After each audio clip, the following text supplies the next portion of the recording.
कभी रिलायंस कभी Adani, watch list तैयार मैं करता हूँ।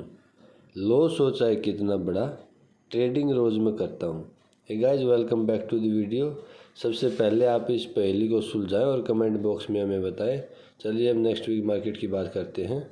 तो अगर हम बात करें निफ्टी की, तो निफ्टी ने इस पूरे वीक में सबसे ज़्यादा स्ट्रेंथ शो करी। यहाँ से इसने एक स्ट्रेट मूव दिया, उसके बाद ये कंसोलिडेशन में चला गया। जैसा कि हमने पिछली वीडियोस में डिस्कस भी किया था कि कभी भी कोई स्टॉक या इंडेक्स एक स्ट्रेट मूव के बाद रीटेस्ट करता है या वहीं पे कुछ टाइम स्पेंड करता है, तो वो उसके आगे के मूव के लिए पॉजिटिव होता है। तो इसने यहाँ पे समय स्पेंड किया और उसके बाद ये ब्रेकआउट दे चुका है। बात करें अगर इसकी ऑप्शन चेन की, तो ऑप्शन चेन पे अगर आप ध्यान दोगे तो वैसे इमीडिएटली कोई रेजिस्टेंस है नहीं, बट 21,600 और 21,700 मेजर रेजिस्टेंस रहने वाले हैं। दूसरी साइड अगर सपोर्ट की बात करें तो 21,300 और 21,200 पे मेजर पुट राइटिंग है। ये डेटा है सारा ऑप्शंस का।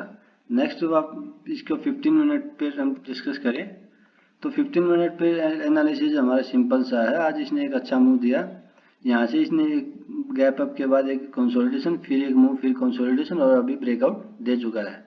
तो ऐसे में अगर मंडे को ये फ्लैट ओपन हो गए और इस लेवल को क्रॉस करके निकलता है तो हमें एक पॉजिटिव ट्रेड मिल सकती है। और इवन अगर ये गैप डाउन यहाँ 21,200 के आसपास गैप डाउन होता है और यहाँ पे एक बेस बना के निकलता है तो भी हमें बाइस पॉजिटिव साइड रखना चाहिए, क्योंकि मार्केट में क्लोजिंग पॉजिटिव थी।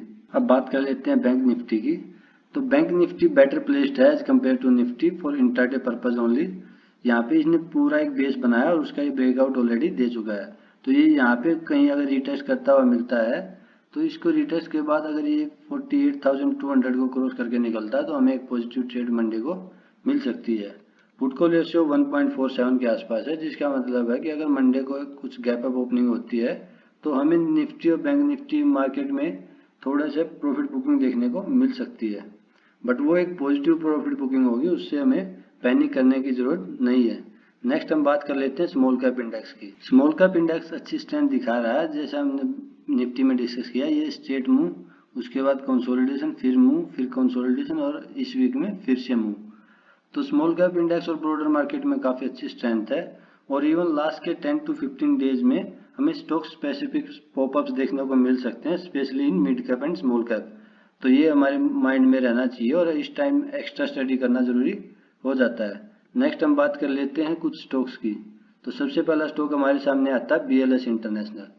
अगर BLS इंटरनेशनल का आप चार्ट देखोगे तो यहाँ पे एक काफ़ी स्ट्रेंथ दिखा रहा था, उसके बाद ये कंसोलिडेशन में गया और इसका इसने यहाँ से ब्रेकआउट दे दिया। ब्रेकआउट के बाद अब ये अपने इस रेजिस्टेंस को सपोर्ट बना के रिटेस्ट करने आ रहा है। वैसे हमने इसको प्रीमियम लर्नर्स के साथ यहाँ कहीं शेयर कर दिया था, उसके बाद ऑलरेडी यहाँ से एक अच्छा मूव दे चुका है। तो 320 को क्रॉस करते ही स्टॉक में नई स्ट्रेंथ अपनी प्रूव होगी और इवन एग्रेसिव ट्रेडर इसको यहाँ पे रीटेस्ट में भी फोकस में रख सकते हैं। नेक्स्ट और फाइनल स्टॉक हमारे सामने आता है Kaynes Technology. Kaynes Technology again एक ऐसा स्टॉक है जो पास्ट में काफ़ी स्ट्रेंथ में था और यहाँ पे इसने छोटी प्रॉफिट बुकिंग दिखाई और फिर ये कंसोलिडेशन में चला गया।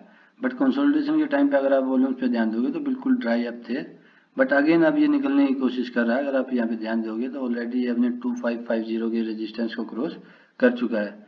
तो अगर ये यहाँ पे एक फॉलो थ्रू देके और रिटेस्ट करके निकलता है तो 2720 के ऊपर ये अपनी नई स्ट्रेंथ को प्रूव करेगा और आने वाले कुछ समय के लिए ये स्टॉक हमारे फोकस में रहना चाहिए। वीडियो कैसा लगा ये आप हमें लाइक करके जरूर बताएं और टेलीग्राम चैनल का लिंक नीचे डिस्क्रिप्शन में दिया हुआ है। Thank you very much and happy learning.